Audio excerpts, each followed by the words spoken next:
The particular thing that I remembered was seeing Sputnik 2, which is the second satellite that sent up. I was enormously excited. I remember running down the street in my pajamas trying to chase the satellite. What got you interested in the world of science and discovery? I think it was a curiosity about the world around me, particularly the natural world, natural history, and also astronomy, looking at how the stars change at night. And a particular thing that I remembered was seeing Sputnik 2, which is the second satellite that sent up. I was enormously excited. I remember running down the street in my pajamas trying to chase the satellite. Your Nobel-winning discovery revolutionized the way we understand the cell cycle. How would you explain your research and the process of cell division to someone without a scientific background? I would say that we're all made of cells, and all growth and reproduction depends on cells reproducing themselves.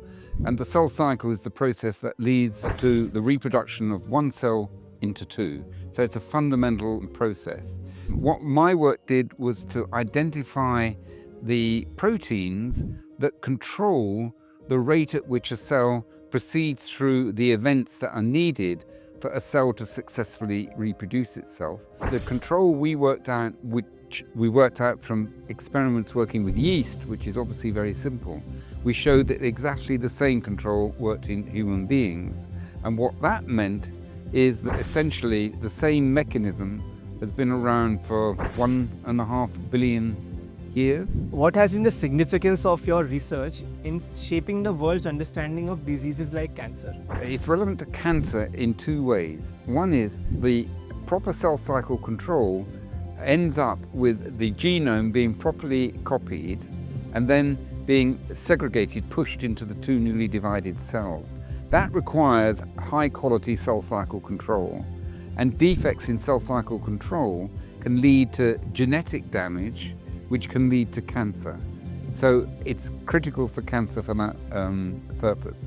The second reason why it's relevant is, of course, cancer is cell division out of control. And so if you don't understand the basic elements of the control, you don't even really know what you mean by out of control. Without understanding this, you can't think sensibly about how you should treat cancer. What is your opinion of Ashoka as an institution? It's my first time to come to Ashoka. I know about the emperor, of course, so I know the name and where it comes from. And it's been a very interesting visit for me, I must admit. I've been to a number of teaching and research institutions in India.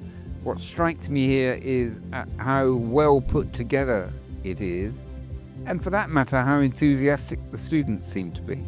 What things interest you outside of your professional work? I've been a pilot, a bush pilot, flying into strange places, not on runways, but in fields and middles of forests and so on, and particularly a glider pilot flying in the Alps and the Pyrenees. I particularly like the theatre, and I like hill walking as well. Do you have a book that you would like to recommend to people who are interested in science? I would quite like to recommend my book, which is called What is Life, if you're a life scientist, and it has little stories in it which make it a little bit more easier to read. So I'm promoting my book. That's awful, but have a look at that. Do you have a message for somebody who is entering their 20s in their college right now? How do you think they should look at life?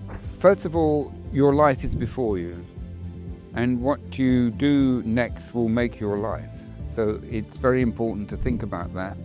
But my advice in thinking about it is to follow your own passions of what you're interested in. You can talk to lots of people and get advice. It'll usually be on the conservative side. If you've got a passion for something, pursue it.